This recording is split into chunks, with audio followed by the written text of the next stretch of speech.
కంచి కామకోటి పీఠం వారి Shri Chandrasekhara Saraswati మహావిశ్వవిద్యాలయం. Inter marks ఆధారంగా స్కాలర్షిప్స్ తో కూడిన అడ్మిషన్లు.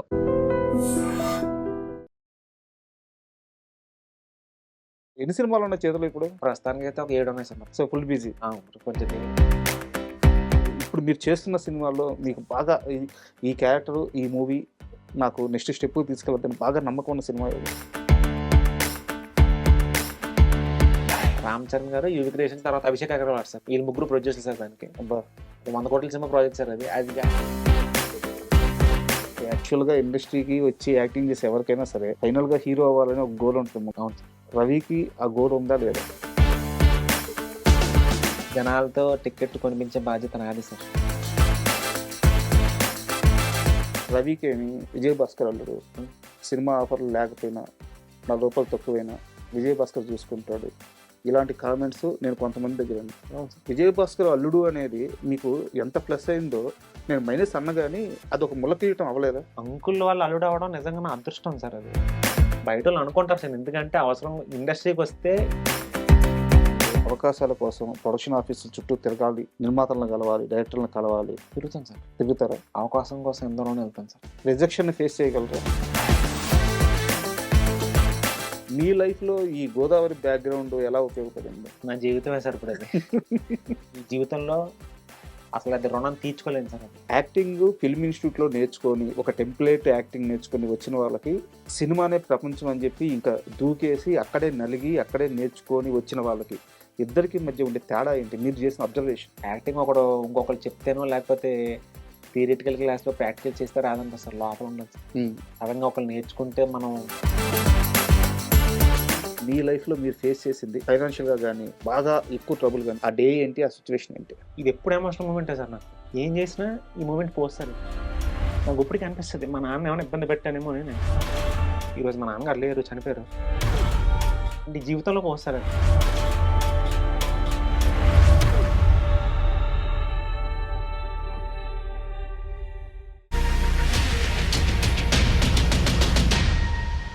Hi, welcome to my show.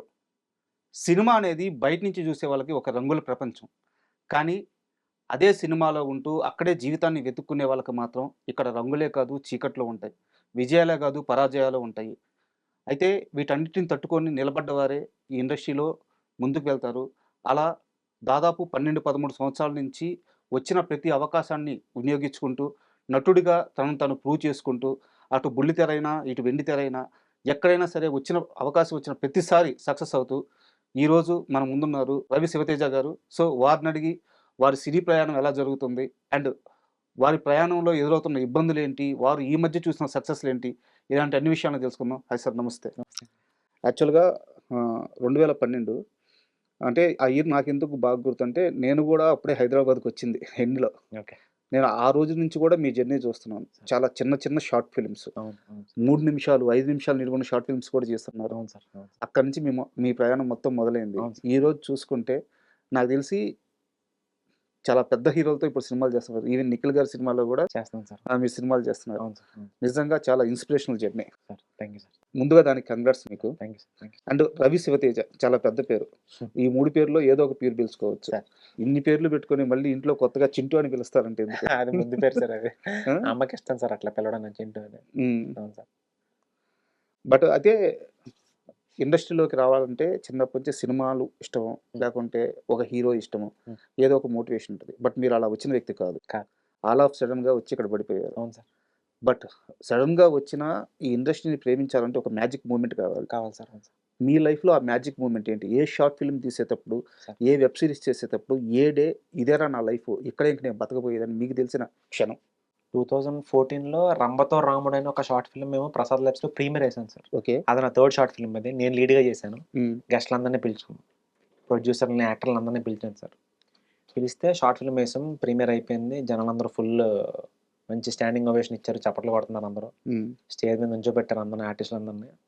సెలబ్రిటీలు వచ్చి మాట్లాడుతున్నారు, ఆడియన్స్ మాట్లాడుతున్నారు. అందరూ ఒకటే మాట చెప్పారు, ఈ అబ్బాయిలో మంచి టైమింగ్ ఉంది, బాగా యాక్ట్ చేశాడు, మంచి కమెడియన్ అవుతాం అని చెప్పి కొంతమంది అందరూ చెప్పడం జరిగింది సార్. నేను ఆ రోజు డిసైడ్ అయ్యాను సార్, అంటే చావైనా బ్రతికైనా ఇంకా సినిమా, ఇంకా ఇది తప్ప మనకు వేరే ఏం రాదు, మనలో మ్యాటర్ ఉంది అని తెలుసుకున్న రోజు కూడా 2014 సార్. అయితే మొదటిసారి మిమ్మల్ని ఈ కెమెరా ముందుకు లాగింది హ్మ్. మీ బ్రదర్ అని చెప్పినట్టు నాకు గుర్తు. అవును సార్. అభిరామ్ సార్. ఆ! సో, ఇప్పుడు ఆ షార్ట్ ఫిల్మ్‌లో చేసిన వాళ్ళు గాని, మీ బ్రదర్ గాని వాళ్ళందరూ ఇప్పుడు మీతో టచ్‌లో ఉన్నారా? అండ్ వాళ్ళు ఎలాంటి పొజిషన్‌లో ఉన్నారు? అసలు గమ్మత్తైన విషయం ఏంటంటే, నాకు చెయ్యిచ్చి నన్ను పైకి తీసుకొచ్చింది అభిరామే. హ్మ్. ఎందుకంటే నా లైఫ్‌లో జీరోలో ఉన్న సిట్యుయేషన్ ఆ టైము. హ్మ్. 2014లో ఇంకేమీ లేదు. అన్నీ పోయినాయి నాకు. హ్మ్. పోయిన టైంలో ఇట్లా షార్ట్ ఫిల్మ్‌లో అవకాశం ఉంది పిలిచిన వ్యక్తి అభిరాము. ఆ అభిరామ్ అనే వ్యక్తితోనే మొన్న ప్యారిస్‌లో అబ్రాడ్‌లో ఒక 20 డేస్ షూటింగ్ చేసాం. ఫుల్ సినిమా అంతా అయిపోయింది. హైదరాబాద్‌లో ఇంకో 3 డేస్ షెడ్యూల్ ఉంది. హ్మ్. ఆ సినిమా పేరు 'హ్యాపీ జర్నీ'. హ్మ్. సూపర్ అంటే సూపర్ వచ్చింది సార్ అవుట్‌పుట్ అది. ఒక ఏడుగురు ఆడోళ్ళని తీసుకొని ఇద్దరు ట్రావెల్ ఏజెంట్లు ప్యారిస్ ఎళ్తారు ఫ్రీ ట్రిప్ అని చెప్పి. ఓకే. ఇదంతా వాళ్ళకి తెలియకుండా జరుగుతది. అదే స్టోరీ మెయిన్ స్టోరీ. హ్మ్. అద్భుతంగా వచ్చింది సార్ అసలు. ప్యారిస్‌లో వాళ్ళు ఎట్లా తప్పు తెలుసుకొని ఎట్లా ఇదంతా అంటే మంచి అంటే ఎవరైతే నాతో షార్ట్ ఫిల్మ్‌లో అప్పుడు నాకు చేయించి పైకి తీసుకొచ్చారో ఆ మనిషే ఈరోజు ఒక పెద్ద ఆఫర్ నన్ను తీసుకొని ప్యారిస్ తీసుకొనెళ్ళి నాకు ఒక మంచి క్యారెక్టర్ ఇచ్చేసారు సార్ అందులో. ఆయనకి ఫ్యూచర్ ఫిల్మ్ ఇదేనా? ఇదే సార్ ఫస్ట్ ఫీచర్ ఫిల్మ్. ఇన్ని సంవత్సరాలు పట్టింది. ఇన్ని సంవత్సరాలు పట్టింది సార్. బట్ ఓపికగా ఉన్నారు. అసలు చాలా ఓపిక సార్ మనోడికి. అండ్ ఇదే సమయంలో మీకు అంటే మీరొచ్చినప్పుడు ఒకటి షేర్ చేసుకోవాలనుకున్నాను. సార్. ఇప్పుడు మే 1వ తేదీన 'గాయపడ్డ సింహం' అని చెప్పి ఒక మూవీ మన రిలీజ్ 'తరుణ్ భాస్కర్' గారు సార్. ఆ!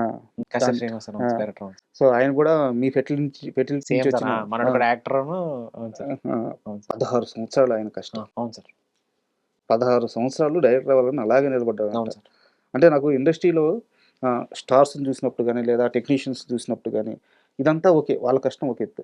మీ ఫీచర్ ఫిల్మ్స్ కోసం కష్టపడుతూ ఈ షార్ట్ ఫిల్మ్స్, ఈ వెబ్ సీరీస్‌లు చేసే మిమ్మల్ని చూస్తున్నప్పుడు చాలా గర్వంగా, చాలా ధైర్యంగా అనిపిస్తది. సార్. ఎందుకంటే డబ్బును వదిలేస్తారు. అవును సార్. సక్సెస్‌ని వదిలేస్తారు. అవును సార్. లైఫ్‌లో అచీవ్‌మెంట్స్ పెద్ద పెద్ద గోల్స్ అన్నీ వదిలేస్తారు. అవును. Cinema, cinema.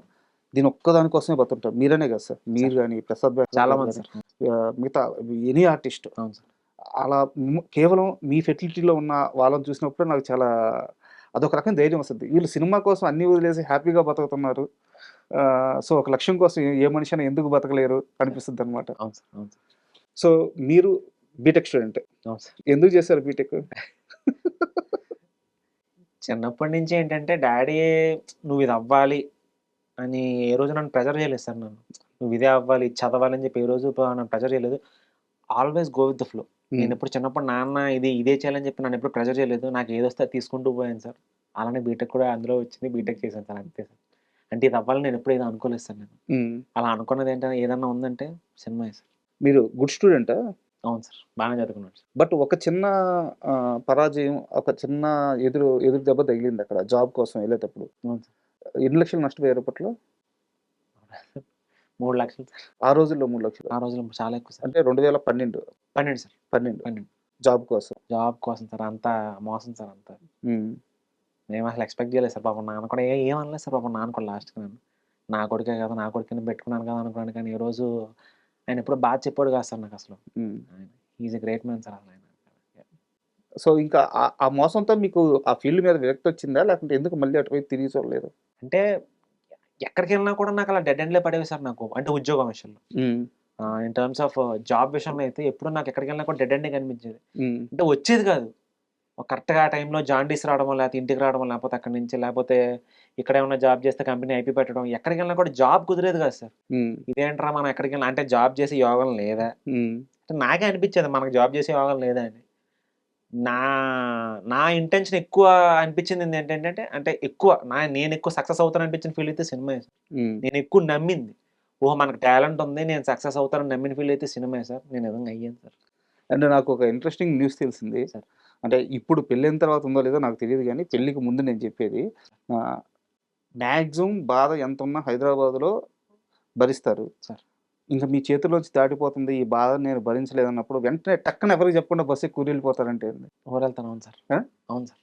అంటే అమ్మా, నాన్న దగ్గరికెళ్తే ఆ ప్రెషర్ పోద్దనా? లేకుంటే ఆ ప్రెషర్ అని ధైర్యం కాదు సార్. అంటే నాకున్న బాధకి ఆన్సర్ దొరుకుద్దని ఒక చిన్న నమ్మకం సార్. నమ్మకం కాదు నిజం సార్ అది. హ్మ్. వాళ్ళని చూడగానే లేకపోతే వాళ్ళతో మాట్లాడితేనో ఆ ప్రాబ్లమ్‌కో లేకపోతే ఆ ప్రెషర్‌కో ఒక ఆన్సర్ దొరుకుద్ది. మేబీ డైరెక్ట్‌గా వాళ్ళకి చెప్పలేకపోవచ్చు సార్ నాకు. బట్ నాకు ఏదో ఒక సొల్యూషన్ దొరుకుతుంది సార్. వాళ్ళని చూడగానే లేకపోతే వాళ్ళతో మాట్లాడగానే నాకొక ధైర్యం గాని, ఆ ఆన్సర్ గాని దొరుకుద్ది సార్. సో, అందుకే ఏంటంటే ఇంకేం చెప్పకుండా వాళ్ళ దగ్గరికెళ్ళిపోతాను సార్ నేను. అంతా. హ్మ్. అదే నాకు అంటే చాలా క్లోజ్ పీపుల్ నుంచే తెలుసుకున్నాను. సార్. అవును. మనోడు కనిపియలేదు అంటే చెప్పా పెట్టకుండా కనిపియలేదు అంటే ఖచ్చితంగా ఊరెళ్ళిపోయాడని అర్థం. అంతే సార్. మళ్ళీ మీరే వచ్చేస్తారంటగా? మళ్ళీ వచ్చేస్తాను సార్. ఏం లేదు సార్. అక్కడంతా వాళ్ళతో డిస్కషన్ అంతా అయిన తర్వాత వాళ్ళతో మాట్లాడుకొని హ్మ్. అంతా క్లియర్ చేసుకొని వచ్చేస్తాను సార్. హ్యాపీగా వస్తాను సార్. మీ లైఫ్‌లో ఈ గోదావరి బ్యాక్‌గ్రౌండ్ ఎలా ఉపయోగపడింది? నా జీవితమే సార్ ఇప్పుడది. అంటే గోదావరి కుర్రాడిగా పుట్టినందుకు నేను నిజంగా ఇంత అంటే సినిమాలో నన్ను ఇప్పుడు ఒక పరంగా జనాలు సార్. మెయిన్ ప్రయారిటీ ఎవరికిస్తానంటే జనాలే సార్. జనాలు ఈరోజు నన్ను తీసుకెళ్ళి అక్కడికి కూర్చోబెట్టారు సార్. తెలుగు ప్రజల్లో ఉన్న గొప్పతనం అది. వాళ్ళకేదైనా నచ్చిందంటే హ్మ్. ఒక ఆర్టిస్ట్‌గా నాకు యాక్టింగ్ ఆడికి టాలెంట్ ఉందంటే వాళ్ళు నిజంగా నమ్మితే అక్కడ తీసుకెళ్ళి కూర్చోబెడతారు సార్. వాడెవరు, ఏంటి, చిన్నోడా, పెద్దోడా, లేతే కొత్తోడా, పాతోడా ఏం ఆలోచించరు. నాకు ఆ గోదావరి స్లాంగ్, ఆ గోదావరి టైమింగ్ ఉపయోగపడింది ఏంటంటే, నేను ఆ గోదావరి నీళ్ళకి నిజంగా దండం పెట్టుకుంటాను సార్. ఈ జీవితంలో అసలు అది రుణం తీర్చుకోలేను సార్ అది. ఇంక మేబీ ఇంకో జన్మ ఎత్తాలేమో రుణం తీర్చుకోవడానికి. అంత అంత హెల్ప్ చేసింది సార్ నాకు ఆ గోదావరి స్లాంగ్. అంటే అంటే చాలా మందిని గమనించా ఇండస్ట్రీలో. సార్. ఆ బ్యాక్‌గ్రౌండ్ నుంచి వచ్చిన వాళ్ళ మాటల్లో ఆ సార్. కమ్మదనం ఉంటది. అవును సార్. ఆ చిన్న సెటైరికల్ అవును సార్. అవును. ఎలిమెంట్స్ ఉంటాయి. అవును సార్. మనుషులు అద్భుతమైన మనుషులు. ఒకసారి కలిస్తే ఇంక జీవితాంతం వదలరు. సార్. సో, ఆ నేలలోనో, ఆ నీటిలోనో, ఆ ఆహారంలోనో ఏదో మ్యాజిక్ ఉన్నట్టు అవును అనిపిస్తుంటది. సార్. అవును సార్. అండ్ మీరు చెప్పారు ఇందాక 3,00,000 ఆ రోజుల్లో నష్టపోయానని అవును చెప్పి. సార్. బట్ ఇక్కడ హైదరాబాద్‌లో ఉన్నారు. షార్ట్ ఫిల్మ్స్ స్టార్ట్ స్టార్ట్ చేశారు. చేశాను సార్. కానీ వెంటనే ఆఫర్‌లు రావు. రావు సార్. రెమ్యూనరేషన్‌లు రావు. అవును. నాకొక మూమెంట్ చెప్పండి లైఫ్‌లో అంటే చిన్న చిన్న మూమెంట్స్ ఉంటాయి. హాస్టల్‌లో ఉండే అబ్బాయిలది. హ్మ్. చిన్న ఎగ్జాంపుల్ చెప్తాను. ఉదయాన్నే లేస్తే టిఫిన్ చేయాల్సొస్తదని చెప్పి ఉదయం లేయకుండా ఒకేసారి మధ్యాహ్నం చేసి, మధ్యాహ్నం భోజనం చేసే అబ్బాయిలు కూడా చాలా మందుంటారు. ఉన్నారు సార్. ఉన్నారు. సో, అలాంటి ఇబ్బందికరమైన పరిస్థితి మీ లైఫ్‌లో మీరు ఫేస్ చేసింది. అలాగని కాదు గానీ ఏదో ఒక విధంగా హ్మ్. ఫైనాన్షియల్‌గా గానీ, బాగా ఎక్కువ ట్రబుల్ గానీ మీరు ఫేస్ చేసిన సిట్యుయేషన్ ఆ డే ఏంటి? ఆ సిట్యుయేషన్ ఏంటి? అంటే ఆహ్, ఫినాన్షియల్‌గా నేను ప్రాబ్లమ్ ఫేస్ చేసింది అప్పుడు షార్ట్ ఫిల్మ్ చేసినప్పుడు కాదు సార్ అప్పుడు. అంత పెద్ద అప్పుడు అనిపియలే నాకేం గాని. ఆహ్, కోవిడ్ టైమ్‌లో నాకు మ్యారేజ్ అయిపోయింది సార్ నాకు. హ్మ్. మ్యారేజ్ అయిపోయింది. కోవిడ్ వచ్చింది సార్ కరెక్ట్‌గా ఆ టైంకి. 2019లో మ్యారేజ్ అయింది. 2020లో మనకి ఫస్ట్ వేవ్ వచ్చింది సార్ మనకి. ఆఫర్‌లు లేవు. హ్మ్. రిలీజ్ అయిన సినిమా పోయింది. హ్మ్. తర్వాత మనకి మంత్లీ రెంట్ కొంచెం ఎక్కువ సార్. ఎక్స్‌పెన్సెస్ ఇవన్నీ చాలా ఎక్కువ సార్ మనకి ఫైనాన్షియల్‌గా మనకి. డబ్బులు లేవు సార్. జేబులో రూపాయి లేదు. పక్కన చూస్తే అమ్మాయి ఉంది. హ్మ్. పెద్ద కుటుంబం. డబ్బులు అడగలేను. మన దగ్గర రూపాయి లేదు. ఇప్పుడు ఎవ్రీ మంత్ నాన్న పాపం ఆయన దగ్గర డబ్బులెక్కడ ఉంటాయి పాపం. దాసుకున్న డబ్బులు అట్లాగా ఒక సంవత్సరం వరకు నాకు పంపుతూ ఆహ్, ఇదెప్పుడు ఎమోషనల్ మూమెంటే సార్ నాకు. అబ్బా! ఎప్పుడు సార్. అంటే ఏం చేసినా ఈ మూమెంట్ పోదు సార్ ఇది. నాకిప్పటికి అనిపిస్తది. మా నాన్న ఏమైనా ఇబ్బంది పెట్టానేమోనని నేను. నాకెప్పుడు ఆహ్, ఈరోజు మా నాన్నగారు లేరు చనిపోయారు. అయ్యో! యాహ్! ఆహ్, ఆ మూమెంట్ అంటే జీవితంలో పోదు సార్ అది. మా నాన్న నేనేమైనా ఇబ్బంది పెట్టానేమో అని. ఆయన ఇబ్బంది పడుతూనే డబ్బులు పంపుతూనే ఉన్నాడు సార్ నాకు. హ్మ్. అది నాకిప్పటికి గుర్తుంది. ఎప్పటికి సార్. ఆయన దాసుకున్న డబ్బంతా ఈ రెంట్‌లకి, ఈట్లికే పంపుతూనే ఉన్నాడు నాకు. ఇప్పటికి మర్చిపోలేకపోతున్నాను సార్ అది.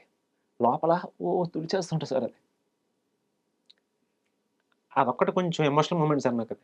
నాన్న ఇబ్బంది పెట్టానేమో అని చెప్పి, ఆ కోవిడ్ టైమ్‌లో ఏ రోజు పాపం కష్టం మాత్రం నాకు చెప్పలేదు సార్ మా నాన్న నాకు. అంటే నా కొడుకే కదా అని పంపాడు గానీ, ఏ రోజు "ఒరేయ్! డబ్బులు లేవురా నా దగ్గర" అని ఎప్పుడు చెప్పలేదు సార్ నాకు. పంపుతూనే ఉన్నాడు సార్ నాన్న అప్పుడు డబ్బులు పాపం. హుహు. కోవిడ్ అంతా ఒక 2,000 సార్ మనకు 2 సంవత్సరాలు పోయినాయి సార్ కోవిడ్ వల్ల మనకి. అవును. ఆ 2 సంవత్సరాలు నాన్నే చూసుకున్నాడు సార్ నన్ను.